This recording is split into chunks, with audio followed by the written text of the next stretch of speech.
Doctor दुल्हन की विदाई कराने गए उड़न खटोला की लैंडिंग की अनुमति नहीं मिली तो गांव के ऊपर से 7 फेरे लगाकर बैरंग लौट गया हेलीकॉप्टर। बेटी की विदाई के बाद अब सिस्टम से दो दो हाथ करने को तैयार है पिता। हेलीकॉप्टर की लैंडिंग के लिए लेनी होती है कई विभागों से अनुमति। जब तक प्रशासनिक प्रक्रिया पूरी की जाती तब तक बीत गया था समय। जहानाबाद जिले के घोसी प्रखंड के मोहिनीदीपुर गांव में लैंडिंग की अनुमति नहीं मिली तो हेलीकॉप्टर गांव के ऊपर 7 फेर लगाकर वापस हो गया। दरअसल मोदिनीपुर गांव के रहने वाले रामानंद दास ने अपने डॉक्टर बेटी मेघा रानी की शादी जमशेदपुर के रहने वाले डॉक्टर विवेक कुमार से तय की थी। सोमवार को बोधगया में धूमधाम से शादी हुई। शादी समारोह के बाद दुल्हा दुल्हन समेत पूरा परिवार मोहिनीदीपुर गांव चले गए। मंगलवार को हेलीकॉप्टर से बेटी की विदाई की जानी थी। पिता ने 8 लाख रुपए में हेलीकॉप्टर बुक किया था और गांव में हेलीपैड भी बनवा लिया था, लेकिन अंतिम समय तक जिला प्रशासन से अनुमति नहीं दी गई। पिता की तमन्ना थी कि बेटी डॉक्टर बन जाएगी तो उसकी शादी करेंगे और गांव से हेलीकॉप्टर से उसकी विदाई करेंगे, लेकिन उनके इस अरमान पर पानी फिर गया। दुल्हन के पिता रामानंद दास ने गांव में हेलीपैड भी बनवाया, लेकिन सुबह उन्हें पता लगा कि हेलीकॉप्टर लैंडिंग की अनुमति प्रशासन से नहीं मिली है। यह सुनते ही रामानंद दास और उनके परिवार के होश उड़ गए।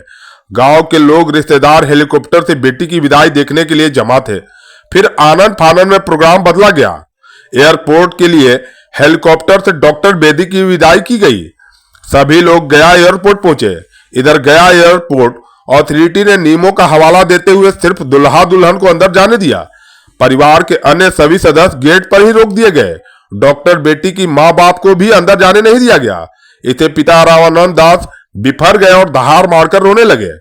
दास ने बताया कि बेटी डॉक्टर बनी तो उस समय हमने कहा था कि इसकी धूमधाम से शादी करेंगे, अपने गांव में हेलीकॉप्टर से विदाई करेंगे। इसके लिए पत्नी के रिटायर होने का सारा पैसा खर्च कर दिए, लेकिन जहानाबाद प्रशासन ने लैंडिंग की अनुमति नहीं दी। साथ में वह यह भी जोड़ने से नहीं चूकते हैं कि दलित होने के वजह से उन्हें हेलीकॉप्टर से उड़ान भरने की अनुमति नहीं मिली। डीएम ने औपचारिक तौर पर बताया कि हेलीकॉप्टर लैंडिंग के लिए प्रोसेस होता है, जिससे कई विभागों से एनओसी लेना होता है। लैंडिंग के लिए जरूरी विभागों से सहमति नहीं ली गई थी। 28 दिसंबर को सुबह 8:30 बजे लैंडिंग के लिए अनुमति मांगी गई थी। प्रोसेस के तहत सुबह के 11 बजे मेरे पास आवेदन की कॉपी आई, जो तय समय से लगभग 2.5 घंटे देर हो चुकी थी। ऐसे में डीएम के स्तर से प्रक्रिया को पूरा करने का समय भी नहीं था। यह पूछे जाने पर कि मामले को लेकर आवेदन से प्रशासन पर दलित विरोधी होने का आरोप लगा है। डीएम ने कहा कि प्रशासन को तो यह मालूम भी नहीं है कि आवेदक किस जाति का है।